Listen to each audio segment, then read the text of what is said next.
ये आपके दैनिक जागरण का आज का संपादकीय पाठ है। देखिए, संपादकीय पाठ ये आर्टिकल एडिटोरियल आपको प्रारंभिक परीक्षा, मुख्य परीक्षा और इंटरव्यू हर जगह मदद पहुंचाते हैं। यहाँ से एक सामान्य जानकारी भी आप लोगों को मिलती है, तो इन्हें आप लोग जरूर पढ़ा करिएगा। माओवादियों के समर्थकों से भी सावधान। माओवादी यानी कि नक्सलियों की बात हो रही है। नक्सलवाद शब्द की उत्पत्ति पश्चिम बंगाल के नक्सलवाड़ी गांव से हुई थी, जहां 1967 में एक विद्रोह हुआ था और इस आंदोलन को ही नक्सलवाद कहा जाता है और इसमें शामिल लोगों को नक्सल या फिर नक्सली कहते हैं आप लोग। और देखिए, ये हमारा प्यारा भारत है, ये पश्चिम बंगाल आपको देखने को मिलेगा। कोलकाता इसकी राजधानी है और इसकी सीमा आप देखिए उड़ीसा, झारखंड, बिहार, सिक्किम और असम से लगती है। अंतर्राष्ट्रीय सीमा नेपाल, भूटान, बांग्लादेश 3 देशों से लगती है इसकी सीमा। चलिए, पश्चिम बंगाल में विधानसभा में कितनी सीटें हैं आप लोग बताइए। तो छत्तीसगढ़ के अबूझ माड़ के घने जंगलों में सीपीआई का महासचिव और इस संगठन के हथियारबंद मोर्चे का सरगना वसव राजू अपने 26 साथियों समेत मारा गया है।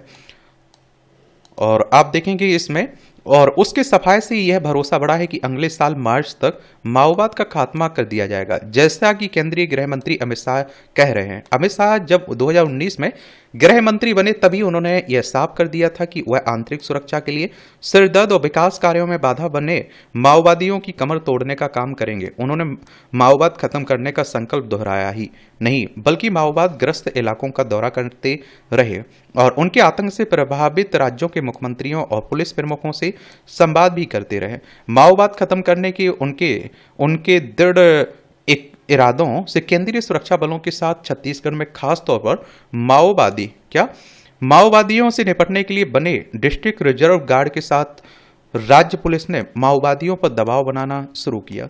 और यह दबाव तब और बढ़ा जब छत्तीसगढ़ में भाजपा सरकार बनी। सुरक्षा बलों ने छत्तीसगढ़ के एक बड़े इलाके में माओवादियों का आतंक खत्म करके उसे माओवाद से मुक्त करा लिया। और एक समय पूर्व प्रधानमंत्री मनमोहन सिंह ने कहा था कि माओवादी आंतरिक सुरक्षा के लिए सबसे बड़ा खतरा बन गए हैं। और उस समय माओवादी छत्तीसगढ़ के साथ झारखंड, बंगाल, उड़ीसा, आंध्र प्रदेश, महाराष्ट्र आदि में सक्रिय थे। इन राज्यों के माओवाद ग्रस्त क्षेत्र में विकास कार्य आगे नहीं बढ़ रहे थे क्योंकि माओवादी सड़क नहीं बनने देते और स्कूल और अन्य सरकारी भवनों को भी निशाना बनाते। हालांकि चिदम्बरम के गृह मंत्री बनने के बाद माओवादियों के खिलाफ अभियान तेज हुआ, लेकिन कुछ कांग्रेसी और वाम दलों के नेता इस अभियान का विरोध करने लगे। माओवादियों से सख्ती से निपटने में कुछ राज्यों का रवैया भी ढुलमुल था। स्थिति मोदी सरकार की सत्ता में आने के बाद बदली। एक समय देश के 160 जिले माओवादियों की सक्रियता से त्रस्त थे, आज उनकी संख्या महज 6 से 7 रह गई है। हालांकि माओवादी यह जानते हैं कि उनकी दाल गलने वाली नहीं है, फिर भी उनके सरगना आत्मसमर्पण करने को तैयार नहीं है। बसव राजू एक ऐसा ही था। वह बहुत खूंखार था। उसने सुरक्षा बलों पर तमाम हमले कराए और नेताओं के साथ आम लोगों, यहां तक कि आदिवासियों को भी उसने निशाना बनाया। दंतेवाड़ा में माओवादियों के जिस हमले में 76 सीआरपीएफ जवान बलिदान हुए, बीजापुर में 55 जवान वीरगति को प्राप्त हुए, उनके पीछे बसव राजू ही था। और सुकमा के झीरम घाटी में कांग्रेस के बड़े नेताओं समेत 27 लोग मारे गए थे, उनके लिए भी बसव राजू जिम्मेदार था। माओवादी जब नक्सली के रूप में जाने जाते थे तब भी यह मुगालता पाले थे कि हथियारों के बल पर देश के विभिन्न क्षेत्रों में काबिज हो जाएंगे और फिर अपने ढंग से व्यवस्था बदलेंगे। वे यह कहते थे कि सरकारी अमला पिछड़े और खासकर आदिवासी इलाकों में उस तरह विकास नहीं कर पा रहे हैं जैसा भी चाहते हैं। बाद में वे माओ के रास्ते पर चल निकले और माओवादी कहलाने लगे। पहले से अधिक हिंसक हो गए। वे ना तो संविधान मानते ना कानून। वे गरीबों खासकर आदिवासियों को यह कहकर बरगलाते हैं कि सरकारें आपका भला करने के स्थान पर शोषण कर रही हैं और चूंकि हम आपको शोषण से बचा रहे हैं इसलिए हमारा साथ दें। और वे गुमराह होकर उनका साथ देने लगते और फिर हथियार भी उठा लेते हैं। जो माओवादी कभी आदिवासियों, गरीबों, मजदूरों, किसानों के हित की बात करते थे, उन्होंने समय के साथ अपने ही को ऐसे गिरोह में बदल लिया जिसका काम आतंक के बल पर वसूली करना हो गया। और उनकी ताकत इसलिए बढ़ी क्योंकि कुछ नेता चुनावी लाभ के लालच में उन्हें संरक्षण देने लगे या फिर उनके खिलाफ चलाए जा रहे अभियानों का विरोध करने लगे।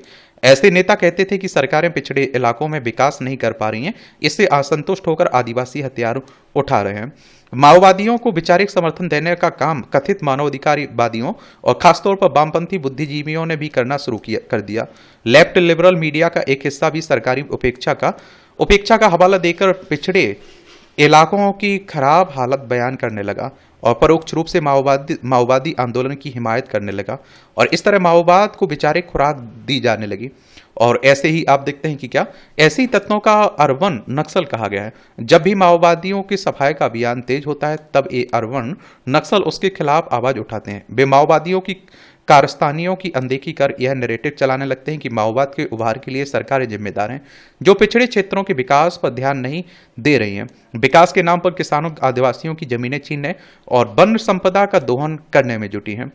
और अब जब माओवाद सिमट गया तब केंद्र और राज्य सरकारों को पिछड़े ग्रामीण इलाकों में विकास के कार्यों को तेजी से आगे बढ़ाना होगा। माओवाद एक ऐसी खतरनाक विचारधारा है जो गरीबों, मजदूरों, किसानों की हित की आड़ लेकर लोकतंत्र को नष्ट करने में यकीन रखती है। जब माओवाद होता दिख रहा है तब पिछड़े इलाकों में सड़क, पुल और आदि के साथ स्कूल, अस्पताल आदि भी बनने होंगे और रोजगार के साधन भी उपलब्ध कराने चाहिए। यह भी ध्यान रखना होगा कि माओवादियों को ना तो वैचारिक समर्थन मिल पाए और ना ही हथियार। एक समय माना जाता था कि उन्हें फंडिंग और वैचारिक समर्थन विदेश से भी मिलता है। ऐसे तथ्य देश की अखंडता को चोट पहुंचाना चाहते हैं। माओवादियों की हमदर्द संस्थाएं और एनजीओ शांत बैठ गए हों ऐसा नहीं कहा जा सकता है, क्योंकि माओवादियों की जैसी विचारधारा वाली संस्थाएं दुनिया भर में हैं। इनमें से कई छद्म रूप से काम करती हैं। सरकार को ऐसा सभी संस्थाओं के प्रति भी सावधान रहना होगा। और ये आप देखिए किसके द्वारा आर्टिकल लिखा गया है, संजय गुप्त के द्वारा। आप लोग क्या सोचते हैं, अपनी राय आप लोग बता सकते हैं। शांति दूत बनने की विचित्र सनक, शांति दूत बनने का श्रेय मिले पर टैरिफ खेलकर अपनी फजीयत कराने का श्रेय ट्रंप को जरूर मिलेगा। हास्य व्यंग कसा जा रहा है। देखिए, डोनाल्ड ट्रंप जब राष्ट्रपति का चुनाव जीते थे ना, तभी मैंने आप लोगों से कहा था कि आने वाले सालों के लिए ये चर्चा के बिंदु बने रहेंगे, चर्चा के केंद्र में बने रहेंगे, इस तरह के बयान देते रहेंगे, इस तरह के फैसले लेते रहेंगे। और छत्तीसगढ़ में मारे गए माओवादी देख लीजिए, 2014 में 35, 2015 में ये आप देखिए 47, 2016 में 134, 2017 में 69, 2018 में 112, 2019 में 65, 2020 में 40, 2021 में 51, 2022 में 30, 2023 में 20 और 2024 में 217 और ये आप देखिए 2025 में 21 मई तक आप देखिए 183 मारे गए। अब इनका क्षेत्र सिमट रहा है। एक तरह से आप देखेंगे या तो मुख्य धारा में जुड़ रहे हैं या मारे जा रहे हैं, गिरफ्तार हो जा रहे हैं। भीतर की यात्रा। आज का समाज अशांत और असंतुलित है और इस स्थिति से उबरने का एकमात्र उपाय साधना और ध्यान है। साधना करने वाले व्यक्ति को जीवन में आनंद और समस्याओं से मुक्ति का अनुभव होता है। जैसे जैसे साधना आगे बढ़ती है, समस्याओं का मजबूत मोर्चा कमजोर होने लगता है। साधना का मुख्य उद्देश्य आनंदमय और संतुलित जीवन जीना है। साधना के माध्यम से हम एक ऐसी स्थिति बनाना चाहते हैं और जिसमें चेतना, बुद्धि शुद्ध और स्पष्ट रहे और उसमें बेचैनी की अंश ना हो। यह समस्याओं का सामना करने का एक प्रभावी तरीका है अपने विचारों को संयमित रखना और आत्मसम्मान को बढ़ाता है और हमें खुद से प्यार करने का अभ्यास कराता है। खुद से संवाद करना और अपनी भावनाओं को सुनना अपने अंतर्निहित भय को व्यक्त करने का एक बेहतर उपाय है। जब हम अपने भीतर झांकते हैं और अपने सच्ची भावनाओं को व्यक्त करते हैं तो डर का सामना करना आसान हो जाता है। कई बार लोग सीधे रास्तों पर चलते हुए भी भटक जाते हैं, लेकिन जब भीतर और बाहर का मन एकरूप होता है तो भटकना हमें परेशान नहीं करता है। भरोसे, आंतरिक ऊर्जा से जुड़े कदम हमें सही दिशा में ले जाते हैं। बेचैनी हमें अपनी नजरों में कमजोर बनाती है और गलत रास्तों पर बढ़ने के लिए प्रेरित करती है। ओशो के अनुसार भटकता वही है जो अपने भीतर की यात्रा करने से डरता है। आलस और प्रमाद को दूर किए बिना आत्मनियंत्रण संभव नहीं है। हमारी कुछ मौलिक इच्छाएं होती हैं और यदि हम उन्हें समाप्त नहीं कर पाते हैं तो उन इच्छाओं पर आधारित जटिल इच्छाओं को समाप्त करना भी कठिन हो जाता है। इस प्रकार साधना और ध्यान के माध्यम से हम अपने भीतर की यात्रा कर सकते हैं जो हमें शांति और संतुलन की ओर ले जाती है। बड़ा दिलचस्प कॉलम रहता है, इंटरेस्टिंग कॉलम रहता है, पढ़ा करिए, सीखा करिएगा। केंद्र राज्य सहयोग। प्रधानमंत्री मोदी की अध्यक्षता में नीति आयोग की गवर्निंग काउंसिल की बैठक में इस भावना को प्रदर्शन किया जाना समय की मांग थी कि यदि केंद्र और राज्य मिलकर काम करें तो कोई भी लक्ष्य असंभव नहीं है। इस बैठक में 2047 तक देश को विकसित बनाने के लिए इस पर जोर दिया गया। विकसित भारत का लक्ष्य राज्यों को विकसित करके ही पाया जा सकता है। और देखिए, अगर हम लोग बात करें नीति आयोग की, तो योजना आयोग को प्रतिस्थापित करके आया था 2015 में। निसंदेह देश तभी आगे बढ़ेगा जब सभी राज्य प्रगति करें, उन्हें विकास के मामले में एक दूसरे से स्वस्थ प्रतिस्पर्धा करने के साथ एक दूसरे से सीखना भी चाहिए। यह भी आवश्यक है कि विकास के मामले में संकीर्ण दलगत राजनीतिक हित आड़े न आने पाए। विकास और राष्ट्रीय सुरक्षा के मामले में केंद्र और राज्यों को न केवल एकमत होना चाहिए बल्कि दिखना भी चाहिए। दुर्भाग्य से पर्याय ऐसा नहीं होता है। इसका कारण संकीर्ण स्वार्थों को प्राथमिकता देना ही होता है। कई बार राज्य सरकारें केंद्र सरकार पर संघीय ढांचे की अनदेखी का आरोप लगाती हैं, लेकिन वही केंद्र की योजनाओं को लागू करने में आनाकानी करती हैं। उदाहरण के तौर पर पश्चिम बंगाल ने केंद्र सरकार की कई योजनाओं को लागू करने की जरूरत नहीं समझी। इस दिन में कुछ योजनाएं तो जन कल्याण से संबंधित है। कई बार राज्यों को केंद्र सरकार से शिकायत होती है। उनकी सही शिकायतों को न केवल सुना जाना चाहिए बल्कि उनका समाधान भी किया जाना चाहिए। शिकायतों पर आरोप प्रत्यारोप का सिलसिला कायम होने से किसी का भला नहीं होता है। नीति आयोग की बैठक में देश के विकास में महिलाओं की भागीदारी बढ़ाने, पर्यटन केंद्रों पर विशेष ध्यान देने, भविष्य की चुनौतियों को देखते हुए शहरी ढांचे का समुचित निर्माण करने जैसे कुछ महत्वपूर्ण मुद्दों पर चर्चा हुई। ऐसे सभी मुद्दों पर ध्यान दिया जाना चाहिए और सही तरीके से शहरीकरण पर तो विशेष रूप से, क्योंकि शहर ही विकास के इंजन है। नीति आयोग की बैठक में कई राज्यों के मुख्यमंत्री व्यस्तता अथवा पूर्व निर्धारित कार्यक्रम के कारण नहीं है। आशा की जाती है कि उनकी अनुपस्थिति का कारण केंद्र को कोई राजनीतिक संदेश देना नहीं होगा। यह विचित्र है कि नीति आयोग की जिस बैठक में कांग्रेस शासित राज्य के मुख्यमंत्री भी आए, उसे लेकर पार्टी महासचिव जयराम रमेश की प्रतिक्रिया घोर नकारात्मक रही। उन्होंने बैठक खत्म होने के पहले ही उसे निरर्थक करार दिया और नीति आयोग को आयोग निकाय भी कह दिया। आखिर इससे नकारात्मकता की पराकाष्ठा के अलावा और क्या कहा जा सकता है। लगता है कि उनके जैसे नेता पहले से ही यह तय कर लेते हैं कि उन्हें हर मसले पर अपनी भड़ास निकालनी है और कुछ ना कुछ ऐसा कहना है जिसके कलह पैदा हो। देखिए, एक क्वेश्चन पूछ लेता है कई बार, योजना आयोग को प्रतिस्थापित करके क्या आया था? नीति आयोग। ये डायरेक्ट क्वेश्चन प्रीलिम्स में पूछ लेता है, समझ रहे हैं आप लोग? तो ये जरूर आप लोग याद रखिएगा। 2015 आप लोगों को याद रखना चाहिए बस। ये आप देखिए, सरकार की शक्ति। उत्तराखंड के मुख्यमंत्री पुष्कर सिंह धामी ने राज्य के अधिकारियों को भ्रष्टाचार, अवैध मतांतरण, घुसपैठ, अतिक्रमण पर सख्त कार्रवाई और सत्यापन अभियान जारी रखने के निर्देश दिए। मतांतर पर कार्रवाई की रिपोर्ट तलब की गई तो भ्रष्टाचार के विरुद्ध निरंतर अभियान जारी रखने को कहा गया।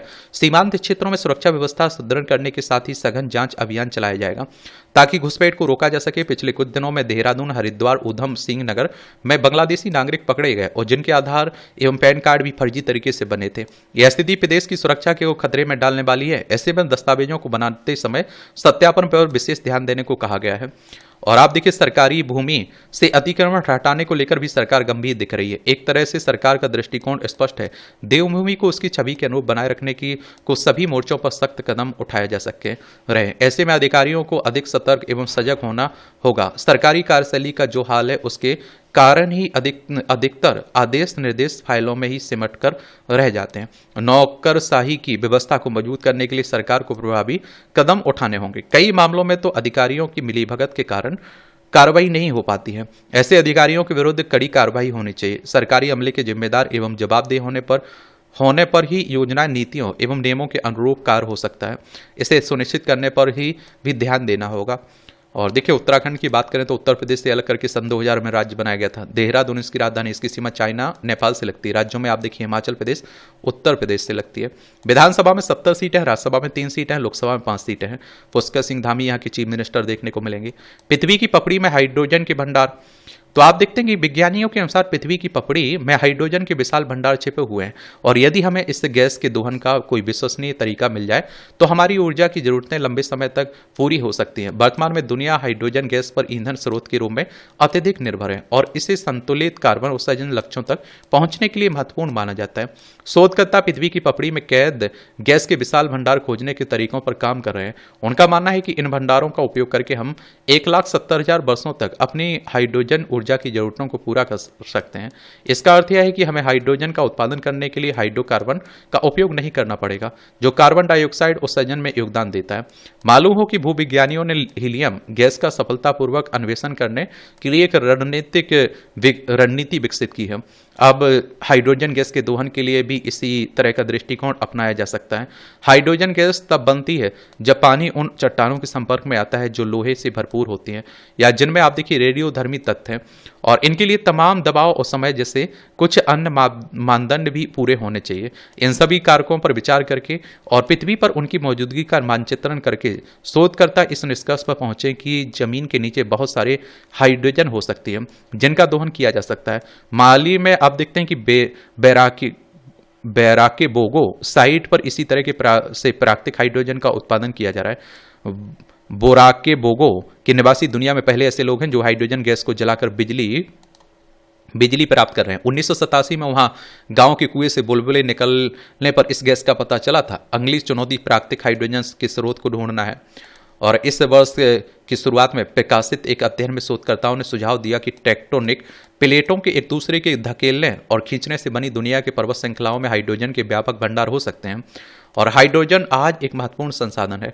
यह दुनिया के पोषण में मदद करने के लिए उर्वरक उत्पादन में अत्यधिक मांग में है। आने वाले समय में गैस की मांग में उछाल आने की उम्मीद है, जो 2022 में 9 करोड़ मैट्रिक टन से बढ़कर 2050 तक 54 मैट्रिक टन हो जाएगी। हाइड्रोजन बनाने के कितने तरीके उपलब्ध हैं, लेकिन वे महंगे हैं और कार्बन संतुलित नहीं है। प्राकृतिक हाइड्रोजन का पता लगाने के लिए अभी बहुत काम करना पड़ेगा, लेकिन शोध से यह स्पष्ट होता है कि हाइड्रोजन का दोहन स्वच्छ ऊर्जा वाले भविष्य के लिए एक व्यवहार विकल्प है। ये भी आप लोग याद रखिएगा। आप लोग क्या सोचते हैं? अपनी राय आप लोग जरूर बता सकते हैं। इस तरह के टॉपिक पर कहीं कुछ लिख रहे हैं तो ये आंकड़े जरूर आप लोग बता सकते हैं इनका। ये आप देखिए टिप्पणियाँ रहती हैं, देखना हुआ कर तो देख सकते हैं और इसकी पीडीएफ आपको एजुकेशन सर्कल प्लेटफॉर्म है ना, वहाँ डाल दी जाती है, तो वहाँ से जाकर आप लोग डाउनलोड कर लिया करिएगा। ये अत्यधिक प्रशंसा व दोषपूर्ण टिप्पणियां। किसी कार्यक्रम में किसी सेलिब्रिटी द्वारा दूसरे की प्रशंसा करना अच्छी बात कही जाएगी, परंतु इससे अतिरिक्त नहीं होना चाहिए। वहीं यदि इंटरनेट मीडिया पर लोग किसी कवि को महाकवि या युग कवि लिख रहे हों तो इसकी भी समीक्षा की जानी चाहिए। वस्तुतः सेलिब्रिटी और सफल नेता को हमारा समाज ध्यान से सुनता है। ऐसे में कुछ भी बोलते समय उन्हें सतर्कता बरतनी चाहिए। उन्हें दोषपूर्ण टिप्पणियों से बचना चाहिए, क्योंकि इससे आगामी पीढ़ियां भ्रमित हो सकती हैं। ये आप देखिए नारी शक्ति की अमर प्रतीक, चलिए आप लोग जरूर पढ़ लीजिए। बाकी आज संडे है तो कम ही आर्टिकल रहते हैं काम के। ये आप देखिए भारतीय इतिहास में कई ऐसी विभूतियां हुई हैं जिन्होंने अपने त्याग, सेवा और अद्भुत नृत्य से युग तक समाज को प्रेरित किया है। और इन्हीं विभूतियों के बारे में आप लोगों को कहीं पूछ रहा है तो लिख देना है, इनका उल्लेख कर देना है। ऐसी ही एक महान विभूति थी राजमाता अहिल्याबाई होलकर। उनका जीवन भारतीय नारी शक्ति, धर्म परायणता और जन कल्याण का अनुपम उदाहरण है। रानी अहिल्याबाई का जन्म 31 मई 1975 को महाराष्ट्र में हुआ था और एक सामान्य परिवार में जन्मी अहिल्या बचपन से ही धार्मिक प्रवृत्ति और नेतृत्व के गुणों से संपन्न थी। राजमाता अहिल्याबाई अत्यंत दूरदर्शी प्रशासिका थी। उन्होंने एक ऐसा सूचना तंत्र विकसित किया जिसके माध्यम से उन्हें संपूर्ण देश की जानकारी प्राप्त होती रहती। और आप देखिए विश्व की अनन्य भक्त अहिल्याबाई का कल्याणकारी शासन जनजातीय समूहों तथा विधवाओं के हितों की रक्षा करने वाला एक आदर्श शासन था। उन्होंने काशी विश्वनाथ मंदिर, सोमनाथ, द्वारका, मथुरा, बद्रीनाथ, रामेश्वरम तथा अयोध्या समेत अनेक तीर्थ स्थलों का जीर्णोद्धार कराया। इस बार हम उनकी 300वीं जयंती मना रहे हैं, तो यह केवल एक परंपरा नहीं बल्कि उनके आदर्शों को पुनः स्मरण करने और जीवन में आत्मसात करने का अवसर है। हमें उनके समान साहसी, न्यायप्रिय, करुणामयी और समाज सेवा में समर्पित बनना चाहिए। वह एक कुशल राजनीतिक भी थी। उनका विश्वास अनावश्यक युद्ध में कभी नहीं रहा है, लेकिन उनके राज्यों पर कुदृष्टि रखने वालों से निपटने में वह पूर्ण रूप से सक्षम थी। अपनी बुद्धिमत्ता एवं साहस से इस वीरांगना ने अपने राज्य का कुशल प्रशासन किया। उनके द्वारा कराए गए निर्माण कार्य वास्तव में अंग्रेजों के षड्यंत्र के विरुद्ध हिंदू एकत्रीकरण के प्रयास भी थे और वह जानती थी कि मंदिर सामाजिक, आर्थिक, सांस्कृतिक गतिविधियों का केंद्र होते हैं। 2014 में केंद्र में सत्ताधीन भाजपा यानी कि प्रधानमंत्री नरेंद्र मोदी के नेतृत्व में गुड गवर्नेंस का जो मॉडल प्रस्तुत किया उसमें अहिल्याबाई होलकर के विचारों की झलक मिलती है। भारत में सबसे ज्यादा मंदिर निर्माण कराने वाली महिला शासिका थी अहिल्याबाई। भाजपा सरकार ने इन मंदिरों की पुनर्स्थापना कर रही है और आज स्थानीय स्तर पर तक के तीर्थ स्थानों पर पूरा ध्यान दिया जा रहा है। अहिल्याबाई की तरह शिक्षा और कौशल विकास को राष्ट्र की समृद्धि का मूल आधार बनाकर राष्ट्रीय शिक्षा नीति लागू की गई है। काशी विश्वनाथ कॉरिडोर में अहिल्याबाई की भव्य प्रतिमा स्थापित कर जीवन प्रदर्शन और भारतीय संस्कृति के प्रति उनके अतुलनीय योगदान को रेखांकित किया गया है। अहिल्याबाई का जीवन हमें सिखाता है कि सच्चा नेतृत्व त्याग, सेवा, धर्म में होता है। इस पावन अवसर पर हम सबको यह प्रण लेना चाहिए कि उनके दिखाए मार्ग पर चले और समाज को एक बेहतर दिशा दें।